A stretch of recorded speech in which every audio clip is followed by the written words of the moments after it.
Shalom, brothers and sisters. So this next one is exciting. Rome Summit celebrates Abraham Accords shared values. Former Israeli ambassador to the US, Danny Danon, said the time has come to share the fruits of the accords with other nations. World leaders, ambassadors, diplomats, clergy, and other distinguished guests from more than 30 countries converged on Rome for the first annual Abraham Accords Global Leadership Summit, which took place December 6th to the 9th. The event celebrated the 2020 accords between Israel and several Arab states, underscored the shared values of the monotheistic faiths, and sought ways to bring the benefits of the accords to other countries, particularly in the developing world. The fact that today we are here with dozens of dignitaries from all around the world coming to learn about how we achieve peace in the Middle East is exciting, former Israeli ambassador to the UN, Danny Danon, told JNS. Danon, who attended the conference, said the time has come to look at the accords not only as bilateral, but multilateral. It shouldn't be that only we, the participants, enjoy the fruits of peace. We're talking about plans in Africa, Central America, Asia. They should see collaboration helps them. One potential area for collaboration is food security, which has become a global concern in the wake of the Ukraine war. Danon said that the Gulf states are looking to develop agricultural projects in Africa, and Israel will play a vital role through the technological know-how. The partnership will support African economies, ensure food supply to the Gulf, and Israel will enjoy the fact that we're all sharing technology with other nations. We can be very proud of what we've achieved, he said, adding that he expects the situation to improve even more as Israel puts the political turmoil of the last few years behind it and enters into a period of stability under the leadership of Benjamin Netanyahu. Peace and security, peace and stability.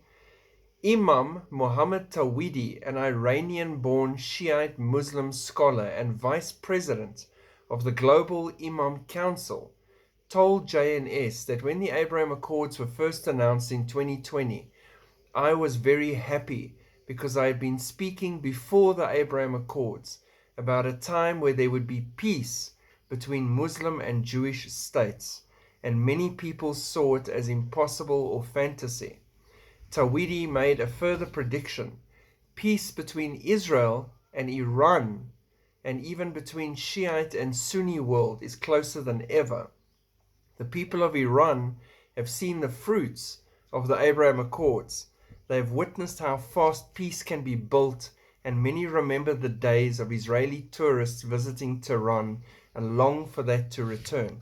So Iran would be their biggest enemy at the moment, but that's the ruling class. The people as a whole, it would appear, are very eager for peace with Israel, which would make it very easy right now if an antichrist stepped onto the scene after we left and brokered a peace deal, that even Iran is looking excitedly towards coming to the table for something like that. And the Abraham Accords are taking off, and Netanyahu is making promises about peace. Let's look at that. Netanyahu floats peace with Saudis as key to resolving conflict with the Palestinians. In Al Arabiya interview, Prime Minister-designate urges Biden reaffirm traditional alliance with Riyadh and other Middle Eastern states. Normalization would be a quantum leap for peace. Presumed incoming Prime Minister Netanyahu said Thursday that the US needs to reaffirm alliances with the traditional partners in the Middle East, particularly Saudi Arabia, adding that a normalization deal between Jerusalem and Riyadh would serve as a quantum leap for a long, moribund peace talk with the Palestinians. I think we can have a new peace initiative that will form a quantum leap for the achievement of both the Arab-Israeli conflict and ultimately the Palestinian-Israeli conflict. Of course, I'm referring to what could be truly remarkable, historic peace with Saudi Arabia. He stressed his commitment to deepening and strengthening The remarkable Abraham Accords refer to the US-backed normalization deal between Israel and several Arab nations. But I think that the peace with Saudi Arabia will serve two purposes. It will be a quantum leap for an overall peace between Israel and the Arab world. It will change our region in ways that are unimaginable. And I think it will facilitate, ultimately, a Palestinian-Israeli peace deal. Right? This is groundbreaking, and they're all talking prophecy straight off the scriptures of my Bible. Daniel 9:27 doesn't say that the Antichrist is going to make up a new treaty from scratch. It says strengthen in the Greek too. He will confirm a covenant with many, which means it's already in place. You've already booked tickets. We're going to work with those tickets. He's confirming something that's there. And the most tangible, powerful peace treaty at the moment in that entire region, which affects the world, is the Abraham Accords. Whether people like it or not, that is going to be the base of what he will strengthen. And as you've seen now with this Rome summit, everybody knows this. And they're working towards expanding this, and more countries want to join, and it has far-reaching effects for the rest of the world.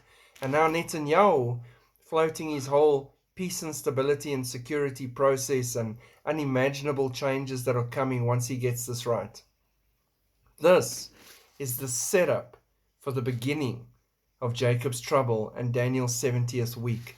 This peace treaty is so close, it's not even funny. And you know what? I would have liked to see it take place, but I'm glad I'm going to miss it, because I will be out of here and with Yeshua on the other side. But it is exciting that we are seeing the groundwork being laid for the agreement which Antichrist will strengthen. He confirms, strengthens a covenant for 1 week, and in the middle of that week, he will break it.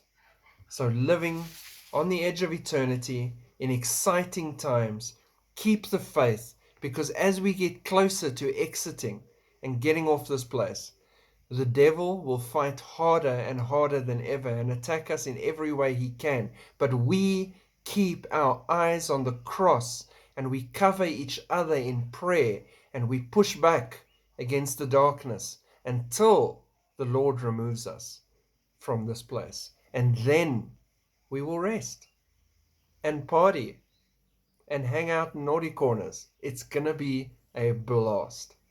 God bless. Keep looking up. Keep listening.